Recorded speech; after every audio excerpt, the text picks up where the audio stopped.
नमस्कार। हिंदी मतलब नवीन अवस्थी। तो जैसा कि पिछले वीडियो में हम आपको पढ़ा रहे थे कैकेयी का अनुताप। कैकेयी के अनुताप में हमने आपको भाग 1 पढ़ाया था और संसार नष्ट है भ्रष्ट हुआ घर जिसका तक पढ़ाया गया था। आज हम उसी के आगे चल रहे हैं। कह रहा है सीधे किसी भी प्रकार की बातचीत न करते हुए हम सीधे पाठ की ओर चल रहे हैं। तो देखिए भरत जी आगे कहते हैं कि मुझसे मैंने ही आज स्वयं मुँह फेरा, हे आर्य बता दो तुम्ही अभिप्सित मेरा। प्रभु ने भाई को पकड़ हृदय से खींचा, रोदन जल से सविनोद उन्हें फिर सींचा। उसके आशय की था मिलोगी किसको, जनकर जननी जान न पाई हो जिसको। तो भरत जी कहते हैं कि मुझसे मैंने ही आज स्वयं मुँह फेरा। वैसे तो विधाता अर्थात भगवान मुँह फेरता है लोगों से, लेकिन आज मैं अपना मुँह स्वयं देखने के लायक नहीं हूँ। ये है कह रहा है कि मैं अपना मुँह आज स्वयं देखने के लायक नहीं हूँ। अर्थात वैसे तो लोगों से परमात्मा मुँह फेर लिया करता है तो उनका बुरा हो जाया करता है, लेकिन मैंने इतना अधिक बुरा कार्य किया है कि मैं स्वयं अपना मुँह नहीं देखना चाहता हूँ। हे आर्य बता दो तुम ही अभिप्सित मेरा। हे आर्य, आर्य का मतलब बड़े भाई, तो हे मेरे बड़े भाई श्री रामचंद्र जी तुम ही बता दो अभिप्सित। हमने बताया था अभिप्सित माने इच्छा। तुम ही बता दो कि अब मेरी कौन सी इच्छा बाकी रह गई है। तो देखिए जब इस प्रकार का वृत्तांत होता है तो श्री रामचंद्र जी क्या करते हैं कि प्रभु ने भाई को पकड़ हृदय से खींचा। प्रभु ने अर्थात मर्यादा पुरुषोत्तम श्री रामचंद्र जी ने भाई को पकड़ करके अर्थात भरत जी को पकड़ करके हृदय से खींचा। हृदय का मतलब होता है सीने से खींचा मतलब लगा लेना। अर्थात श्री भरत जी की इस प्रकार की बातों को सुन करके मर्यादा पुरुषोत्तम श्री रामचंद्र जी अपने भाई भरत को हृदय से लगा लेते हैं। रोदन जल सविनोद उन्हें फिर सींचा। फिर अपने रोदन जल माने होता है आंसुओं से निकलने वाले आंसू, रोते हुए पानी। अब रोते हुए पानी को क्या बोलते, आंसू ही तो बोलते हैं। सविनोद, और कैसे प्रसन्नता के आंसुओं से सींच दिया, एक दूसरे के शरीर को गीला कर दिया। अब सीधी सी बात है, यदि राम रो रहे हैं तो भरत का रोना तो स्वाभाविक है। यदि राम रोएंगे तो ये पूरा संसार रोएगा। ठीक है, तो वही कह रहा है रोदन से सविनोद उसे फिर सींचा। फिर अपने प्रसन्नता भरे आंसुओं के जल से या प्रसन्नता भरे आंसुओं से एक दूसरे के शरीर को गीला कर देते हैं। और राम जी कहते क्या हैं, उसके आशय की थाह मिलेगी किसको, जनकर जननी जान न पाई हो जिसको। उसके आशय, किसके आशय, भरत का आशय। कहता है भारत के आशय मतलब होता है भैया उद्देश्य। आशय माने क्या होता है, उद्देश्य। आशय माने उद्देश्य। भारत का उद्देश्य क्या है, था का मतलब होता है गहराई। था का मतलब गहराई। भारत के उद्देश्य की गहराई का पता किसी को भी नहीं चल सकता है। भारत के उद्देश्य की गहराई का पता किसी को भी नहीं चल सकता है। जन कर जननी जान न पाई हो जिसको। जन कर माने जन्म देने वाली, जननी माने माता कैकेयी जान न पाई, जिसको नहीं जान पाई है भला उसे दूसरा जानने वाला कौन है। तो श्री रामचंद्र जी कहते हैं कि भरत के उद्देश्य की गहराई का पता किसी को भी नहीं चल सकता है, क्योंकि जन्म देने वाली माँ कैकेयी ही जिसको नहीं जान पाई है भला दूसरा जानने वाला कौन हो सकता है। क्लियर। अब देखिए आगे कह रहा है, यह सच है तो लौट चलो तुम घर को। चौके सब सुनकर अटल कैकेयी के स्वर को। सबने रानी की ओर अचानक देखा, वैधव्य तुषारा व्रता यथा विदुलेखा। बैठी थी अचल तथापि असंख्य तरंगा, हुआ सिंही अब थी आह गोमुखी गंगा। देखिए आगे की कहानी क्या होती है, अब याद रखिएगा कौन कब क्या कह रहा है। तो अब यहाँ पे कैकेयी का कहना चालू हो गया है। किसका चालू हो गया है? कैकेयी। यहाँ से अब कैकेयी कहना प्रारंभ करती हैं, क्या? यह सच है तो लौट चलो तुम घर को। अगर यह मेरी बातें तुम्हें सच लगती हैं कि मैं जन्म दे करके भी, क्या सच लगती हैं? कि मैं जन्म देने के बाद भी भरत को नहीं जान पाई। अगर तुम्हें मेरी यह बातें सच लगती हैं कि मैं जन्म देने के बाद भी भरत को नहीं जान पाई हूँ, तो लौट चलो तुम घर को, तुम वापस अयोध्या को लौट चलो। भाई सीधी सी बात है कि आज कैकेयी ही कह रही हैं कि तुम वापस घर को लौट चलो।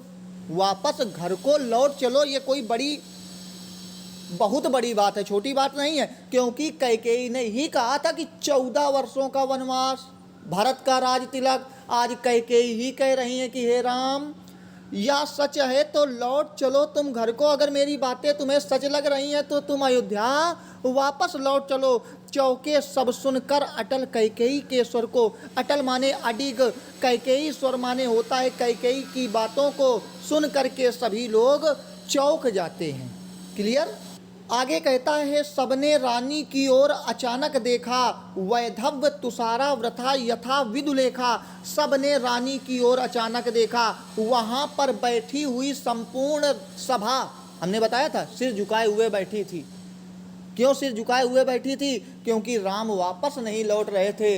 राम के शब्द बड़े खतरनाक थे कि कहो अभिप्सित अपना, कि अब तुम्हारी कौन सी इच्छा है। भरत से इस प्रकार से बात की थी तो सब सिर को ढके हुए अर्थात सिर झुकाए हुए बैठे थे, दुख के कारण बैठे थे। तो वही कह रहा है कि सबने रानी की ओर अचानक देखा। उनको उम्मीद नहीं थी ना कि रानी कैकेयी यह कह देंगी कि हे राम तुम वापस अयोध्या लौट चलो। इस प्रकार की जब जिसको उम्मीद ना हो और वो कह दे कि नहीं तुम वापस लौट चलो, तो व्यवस्था क्या हो सकती है, ये तो आप जानते हैं अच्छी तरीके से। तो वही कहता है कि सब ने रानी की ओर अचानक देखा, वहाँ पर बैठी हुई संपूर्ण सभा रानी कैकेयी की ओर अचानक से देखने लगती है। तो अब यहाँ पे रानी कैकेयी लग कैसी रही हैं? वैधव्य तुषारा व्रता।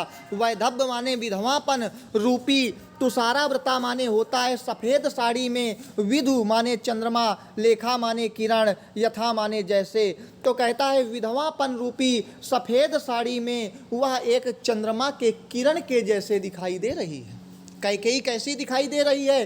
तो विधवापन रूपी सफ़ेद साड़ी में रानी कैकेयी एक चंद्रमा के किरण के समान दिखाई दे रही है। भाई सबसे सुंदर थी रानी, कैकेयी से ज़्यादा सुंदर कोई था नहीं। तो वही कहता है कि विधवापन रूपी सफ़ेद साड़ी में रानी कैकेयी एक चंद्रमा के किरण के जैसे दिखाई दे रही थी। बैठी थी अचल, अचल माने होता है शांत, अचल माने भैया क्या होता है? शांत। वह अभी तक शांत बैठी हुई थी। तथापि, तथापि माने फिर भी, असंख्य तरंगा, अनेकों लहरें या हजारों लहरें या अनगिनत लहरें। जब हम किसी पर क्रोध करते हैं, किसी पर गुस्सा करते हैं, तो हमारे मन में होता है कि नहीं सामने वाले को हम ये बोल दें वो बोल दें, लेकिन फिर भी क्या होता है? शांत खड़े रहते हैं और सुनते रहते हैं। तो वही कह रहा है कि वह कहना चाहती थी, बहुत कुछ कहना चाहती थी, लेकिन वह अभी तक शांत बैठी हुई थी। असंख्य तरंगा, फिर भी उसके हृदय में अनेकों लहरें या अनगिनत लहरें उत्पन्न हो रही थी। आगे कहता है वह सिंही आहब हाहा गोमुखी गंगा। कहता है सिंघनी के समान दिखाई देने वाली रानी कैकेयी कैसी थी? अभी तक तो भैया अयोध्या में सिंघनी ही तो बनी हुई थी। तो सिंघनी के समान दिखाई देने वाली रानी कैकेयी आहा गोमुखी गंगा, शांत गंगा के समान दिखाई दे रही है।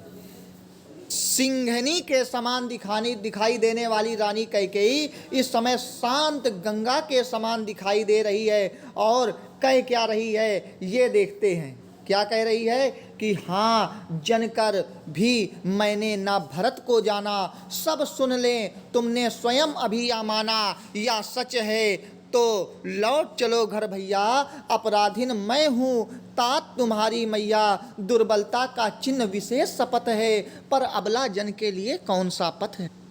तो आगे कह रही हैं कि हाँ यह बात सच है, जन कर मैंने ना भरत को जाना। जन कर मतलब होता है जन्म देकर। रानी कैकेयी आगे कहती है कि हाँ यह सत्य है कि मैं जन्म दे करके भी भरत को नहीं जान पाई हूँ। लोग अपने पुत्र को ना जान पाए ऐसा संभव नहीं होता है, लेकिन यह सत्य है कि मैं जन्म देने के बाद भी भरत को नहीं जान पाई हूँ। सब सुन लें, मेरी इस बात को यहाँ पर बैठी हुई संपूर्ण सभा सुन ले। मेरी इस बात को यहाँ पर बैठी हुई संपूर्ण सभा सुन ले। तुमने स्वयं अभी यह माना। तुमने शब्द किसके लिए आया? राम के लिए आया। किसके लिए आया? राम के लिए आया है। तुमने स्वयं अभी यह माना, और हे राम तुमने स्वयं अभी यह माना है कि जन्म देने के बाद भी मैं भरत को नहीं जान पाई हूँ। यह सच है तो लौट चलो घर भैया। अगर यह मेरी बातें सच हैं, अगर मैं भरत को नहीं जान पाई हूँ, तो तुम वापस अयोध्या लौट चलो। अपराधीन मैं हूँ तात, अपराधीन मैं हूँ तात, और तुम्हारे पिता के प्राणों का हरण करने का अपराध भी तुम्हारी मैया अर्थात तुम्हारी माँ। और तुम्हारी माँ कौन है? कैकेयी है। तो कहता है तुम्हारे पिता के प्राणों को हरने का अपराध भी तुम्हारी इस माँ कैकेयी ने ही किया है। दुर्बलता का चिन्ह विशेष शपथ है। देखिएगा, जो दुर्बल व्यक्ति होते हैं उनके पास मुख्य बिंदु केवल क्या होता है? शपथ माने कसम। जो कमजोर व्यक्ति होते हैं, दुर्बल व्यक्ति होते हैं, अबला व्यक्ति होते हैं, वो कसम के अतिरिक्त दूसरा कुछ भी नहीं कर सकते हैं। और जो स्त्रियां होती हैं वो क्या होती हैं? अबला होती हैं। और अबला हमेशा दुर्बल ही हुआ करता है। अबला हमेशा क्या होता है? दुर्बल ही हुआ करता है। तो जो अबला स्त्रियां हैं वो कसम खाने के अतिरिक्त, जब आप कमज़ोर हो जाते होगे तो एक बात अंत में बोली जाती है कि भैया चाहे जिसकी कसम खिला लो, लेकिन हमने ऐसा अपराध नहीं किया है। और ज़्यादातर स्त्रियां जो होती हैं वो अबला ही होती हैं, सबला हुई हैं। रानी लक्ष्मीबाई जैसी स्त्रियां सबला हुई हैं। लेकिन अगर मैं पहले की बात करूं तो पहले के ज़माने में जितनी भी स्त्रियां थी वो सब अबला थी। ये केवल मजाक तक है, ध्यान दीजिएगा। पहले के ज़माने में जितनी भी स्त्रियां थीं वो केवल अबला थी, और आज के समय में जितनी भी स्त्रियां हैं वो सब सबला हैं। कैसे? पहले जब पति को तनख्वाह मिलती थी तो पति कुछ पैसे दे देता था, जब घर चलता था, जब पैसे ख़त्म हो जाते थे तो पति के पास खड़ी हो जाती थी और बोलती थी अब ख़त्म हो गए हैं, अबला मतलब अबलाओ। और आज के समय में एक तारीख हुई नहीं, सैलरी मिली नहीं कि पहले ही खड़ी हो जाती हैं सबला। तो पहले की स्त्रियां सबला अबला और अब की स्त्रियां अबला। ठीक है, तो ये केवल मजाक तक था, बाकी ऐसा कुछ नहीं है। तो कहता है दुर्बलता का चिन्ह करने के ऊपर होता है, जैसा आप करेंगे वैसा होगा। ठीक है, तो दुर्बलता का चिन्ह विशेष शपथ है, पर अबला जन के लिए कौन सा पथ है? जो दुर्बल व्यक्ति होते हैं, कमज़ोर व्यक्ति होते हैं, वह कसम के अतिरिक्त उनके पास दूसरा कोई भी उपाय नहीं होता है। पर अबला जन के लिए कौन सा पथ है? लेकिन हम अबला स्त्रियां, हम अबला जन, हमने बताया था स्त्रियां जो होती हैं, जितनी भी स्त्रियां होती हैं वो सब की सब क्या होती हैं? अबला होती हैं।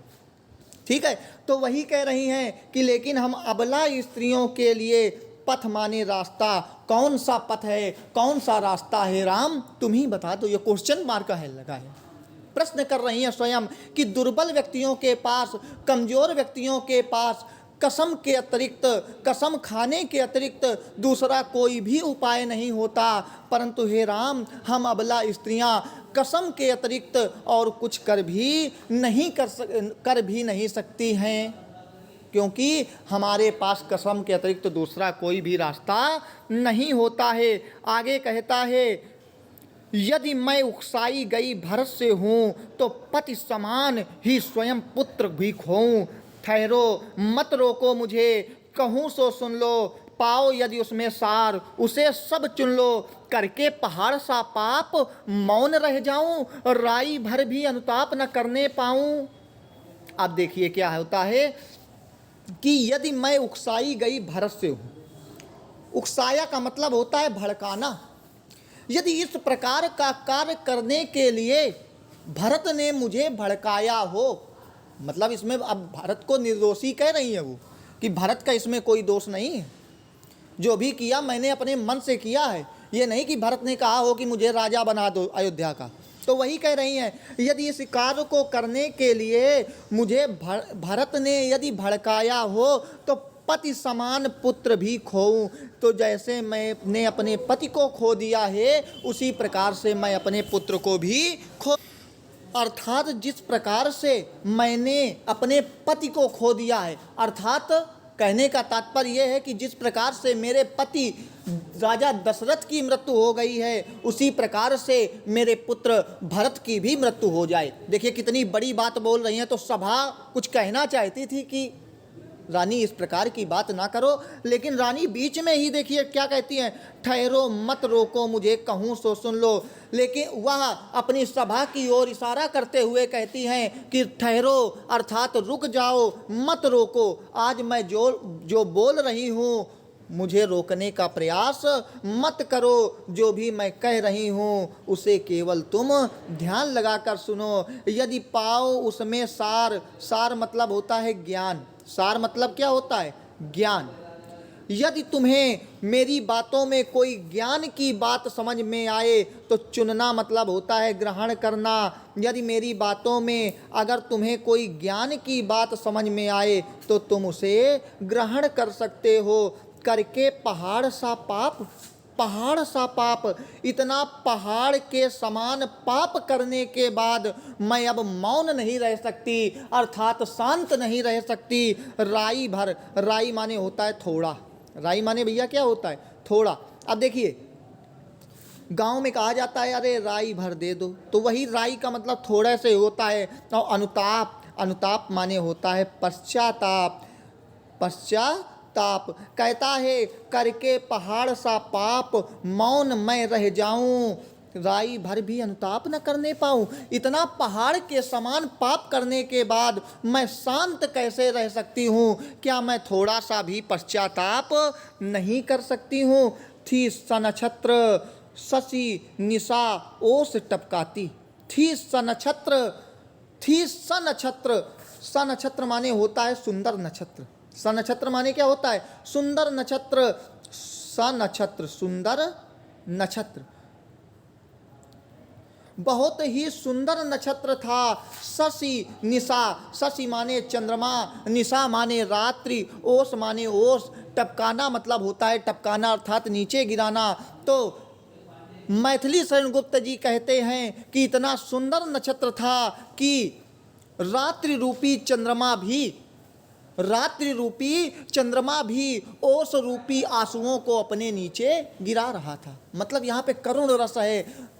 यहाँ पूरी बैठी हुई सभा भी रो रही है, रानी कैकेयी भी रो रही हैं, भरत भी रो रहे हैं, और यहाँ तक चंद्रमा रूपी रात भी रो रही है। किसके माध्यम से? ओस के माध्यम से, अर्थात ओस गिर रहा है तो ऐसा लग रहा है जैसे ये चंद्रमा से भरा हुआ आसमान भी इस समय रोने में लगा है। तो कहता है कि इतना सुंदर नक्षत्र था कि आकाश रूपी चंद्रमा भी ओस रूपी आंसुओं को पृथ्वी पर गिरा रहा था। रोती थी नीरव, नीरव माने होता है भैया शांत।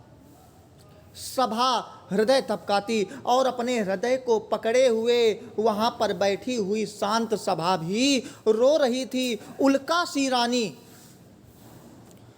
दिशा दीप्त करती थी, उल्का सी रानी दिशा दीप्त करती। तो उल्का पिंड के समान दिखाई देने वाली रानी कैकेयी, उल्का पिंड जो होता है वो हमेशा नाश ही करता है, कभी किसी को समृद्ध नहीं किया, किसी के लिए अच्छा नहीं हुआ है, हमेशा अनहितकारी होता है। तो उल्का पिंड के समान दिखाई देने वाली रानी कैकेयी दिशा दीप्त, दिशा दीप्त माने प्रकाशित, दीप्त माने प्रकाशित, तो उल्का पिंड के समान दिखाई देने वाली रानी कैकेयी दिशाओं को प्रकाशित करने वाली दिखाई दे रही थी। सब में भय विस्मय और खेद भरती थी, और वहाँ पर बैठे हुए सभी लोगों में डर, डर था। क्या डर क्या था? कह रहे जैसे पति मर गए हैं वैसे भरत भी मर जाए, तो लोग डर रहे थे। और फिर कहता है कि विस्मय आश्चर्य, विस्मय माने आश्चर्य, विस्मय माने आश्चर्य। आश्चर्य क्या था कि इसी ने पूरा काम लगवाया। और आप कह रही है कि वापस हे राम सच है तो लौट चलो भैया। और खेद, खेद माने भैया होता है दुख। वह सभी में डर, आश्चर्य और दुख को भर रही थी। मतलब आज उसकी बातों से दुख भी हो रहा है। तो कहता है उल्का पिंड के समान दिखाई देने वाली रानी कैकेयी इस समय सभी दिशाओं को प्रकाशित करने वाली लग रही थी, और वह सभी में डर, आश्चर्य और दुख को भर रही थी। आगे कहता है क्या कर सकती थी मरी मंथरा दासी। मरी, मरी का मतलब भैया हो जाएगा बूढ़ी। मरी मतलब क्या हो जाएगा? बूढ़ी। वह रानी, वह मंथरा का भी क्या करती है? वह मंथरा का भी पक्ष लेते हुए कहती है कि इसमें मंथरा का कोई भी दोष नहीं है। वह मंथरा का पक्ष लेते हुए कहती है कि इसमें मंथरा का कोई भी दोष नहीं है। भला वह क्या कर सकती थी? मेरा मन रह न सका निज विश्वासी, मेरा मन ही मेरे विश्वास पर नहीं रह सका जो मैं उसकी बातों पर आ गई। क्लियर है? कहता है वह बूढ़ी मंथरा का पक्ष लेते हुए कहती है कि भला उसकी इतनी हिम्मत, अर्थात वह कुछ भी नहीं कर सकती थी। मेरा मन मेरे ही विश्वास पर नहीं अडिग रहा, इसी कारण से इतना अधिक सब कुछ हो गया। जल पंजर गत अरे अधीर अभागे, ये ज्वलित भाव थे स्वयं तुझी में जागे। अब देखिए ये जो लाइनें होंगी वो हम कल पढ़ाएंगे, अर्थात अगले जो वीडियो में है वो हम पार्ट 3 आराम से हम पढ़ा रहे हैं। कोई समस्या नहीं, आप लोग आराम से पढ़िए और इसको लिखते ज़रूर रहिए, क्योंकि अगर आप ऐसे पढ़ोगे और लिखोगे नहीं तो आपको याद बिल्कुल भी नहीं रहेगा। अगर बस आज के लिए इतना ही। अगर आपको वीडियो अच्छा लगे तो शेयर ज़रूर करते रहिएगा। धन्यवाद।